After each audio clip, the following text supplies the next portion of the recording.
Tune in even as we get into this beautiful discussion on God Wins with Miss Lena Chow. There's this very famous song that we all know and love to sing. Even when I don't see it, He's working.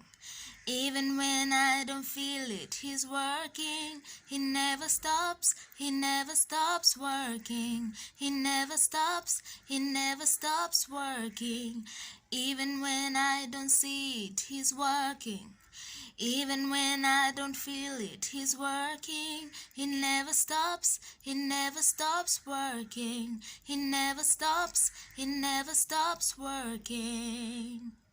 Do you ever feel at times that God is just not there? Like in the phase that we are living in, we feel like there's no internet connection, there's no Wi-Fi connection, there's no connection at all. Do you ever feel like that? I know I do. I do, like a lot of times, and I can say for sure that the past few months I've been in that phase. But does that mean that it's actually true what we're feeling? I don't think so. I don't think so. So today we're going to talk about that, and we're going to expound on that, and we're going to find a beautiful explanation how and why we feel the way we feel, and why we shouldn't pay attention to how we feel, rather believe. Okay? Tune in. And for those who haven't subscribed, kindly do so.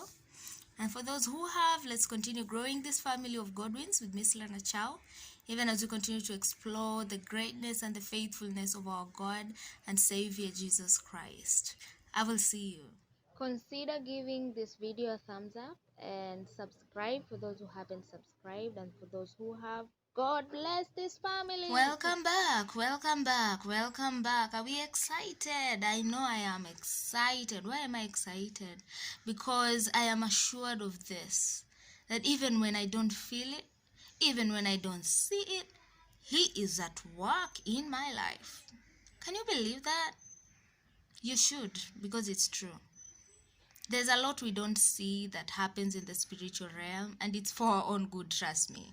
Because if God was to expose what happens in the spiritual realm, I don't think we would survive. I don't think we would survive. We would be too scared to even live. Yeah?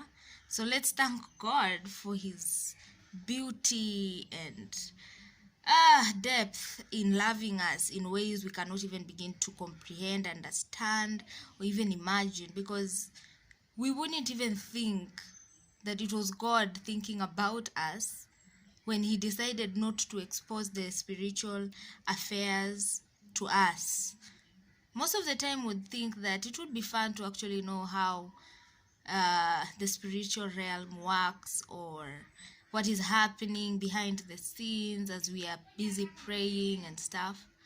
And the truth is, sometimes we get to that point where God actually like reveals to us a few things here and there concerning the spiritual realm. But the truth is, it's not fun. It's not fun. It's very scary. That's why God protects us from it. Anyway, that is not what we are supposed to be talking about today. Today we're supposed to be talking about the fact that God is always at work in our lives and in our circumstances, even when we don't see it, even when we don't feel it. It doesn't mean He ain't working. He is always at work in our lives.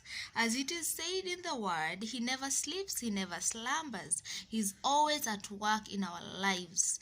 And it's not necessary for us to feel it. It's not necessary for us to see it. It is necessary for us to believe it, because it is true.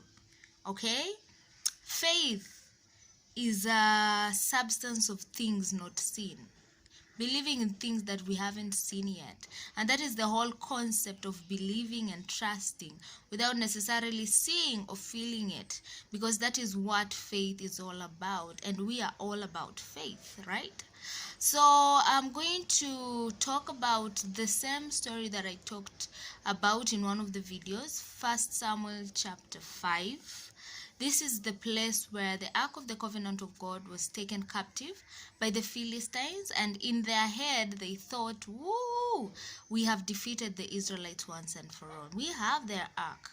This thing that they're so full of pride of, like Israelites knew that the Ark of the Covenant of God was everything. They knew just how important it was. That is why they always walked with it and went with it everywhere they went. And it gave them victory. That was a symbol of God being with them.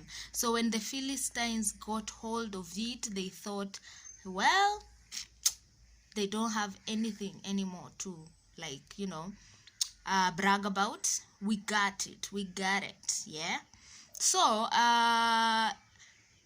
picture this, you are an Israelite at that time, and you are in Israel, and you have just lost the Ark of the Covenant of God, the symbol that you had that signified that God was fighting your battles. How would you feel? Would you be scared? Would you be anxious? Some would want to even kill themselves because they'd feel like the defeat is already here. After all, if they have taken the Ark of the Covenant of God, we are done for. We are done for. Yeah? We are done for. But what they did not know, what they did not see, what they did not feel is the fact that God was fighting for them on the other side. The thing is, when the Ark of the Covenant was on the camps of the Philistines and the enemies in general, they started suffering from a lot of mysterious diseases, tumors, people dying, and there was a lot of destruction happening in the camps of the enemies of Israel. And at this particular moment, I'm sure Israelites were busy there, anxious, worried, sad, giving up. They were feeling all these things that we feel when we feel like our circumstances are just at the brim of being over. I know you relate. There are those times in life where you feel like, I'm done with the struggle, I'm done with fighting, I am done. Whatever happens, like, I'm done. And I feel that is the same way they were feeling at their camps, because now they're like, the Ark of the Covenant of God is gone, and it's gone with our enemies. Who knows what they're doing to it right now? Who knows what they're going to do next? What they did not know is the fact that God was actually fighting their battles on the other side. They didn't have to lift a finger. All they needed to do was to trust that God had a plan. All they needed to do was to believe that God was fighting for them. Do you believe that God is fighting for you? Do you believe that you are not alone in this walk? Do you believe that the battle is not yours but the Lord's? But the victory, the victory is yours and mine. Like, God is going to fight for me, God is fighting for you, and at the end of the day, the victory will be mine, and I'll be able to celebrate it. And yet I did not lift a finger. What did I do? I trusted in God. I believed in Him. I praised Him. I worshipped Him. I danced in joy and victory because I knew that He was fighting for me. And I believe in Israel there are people who are doing that. Although I have a feeling majority were busy giving up, cursing, how it is when we are in that verge of giving up. We say all sorts of things, we exclaim, we do a lot of crappy things, and then voila, the light comes on and we're like, whoa, okay, so it was supposed to be like this. And then we realize, wow, how foolish have I been? Why didn't I trust God to be in control of this situation? Why did I have to make it look like it wasn't possible for Him to do it? I mean, like, He is God. He is the creator of heaven and earth. He is the creator of you and me. Everything in this earth belongs to Him. What is impossible before Him? And it's very easy for us to get to that point of forgetting these facts and believing more in the things that scare us instead of believing more in the God that is able to get rid of whatever it is that is scaring us. It is quite a sad situation, but it is true. So my main message today is that God is fighting for you. That even if it doesn't feel like it, even if it doesn't seem like it, trust me, When he says he's fighting, he is fighting. As long as you have involved him in your plans, you have prayed about it, you have surrendered to him, all you gotta do is to keep praising, all you gotta do is to keep praying, all you gotta do is keep dancing in victory, because babe, God is at work and he is fighting for you. All you gotta do is wait and see the result of God fighting for you, and it's always a bang.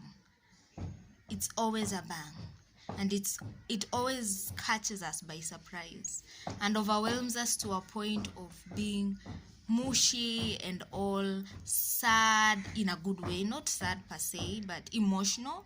So we weep because we are overwhelmed by God's grace and mercy, and how much he loves us and how much he thinks of us, even when we don't think he's actually thinking about us.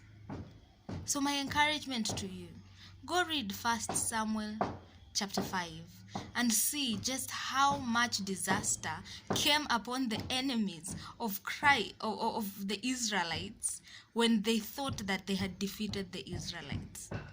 And think about your situation, and think about how much harm will come upon anyone who is trying to ruin you or say things against you that are not true. God is a just God, and he comes through with justice at the nick of time. So don't worry about it. You don't have to feel it, you don't have to see it. Just believe it. And trust me, you'll be shocked at the result of you believing it. Alright? God bless you, family. God wins, family. If you haven't subscribed, do so. And if you have, let's continue growing in this family of God wins with Miss Lena Chow. I will see you in my next video. God bless you again.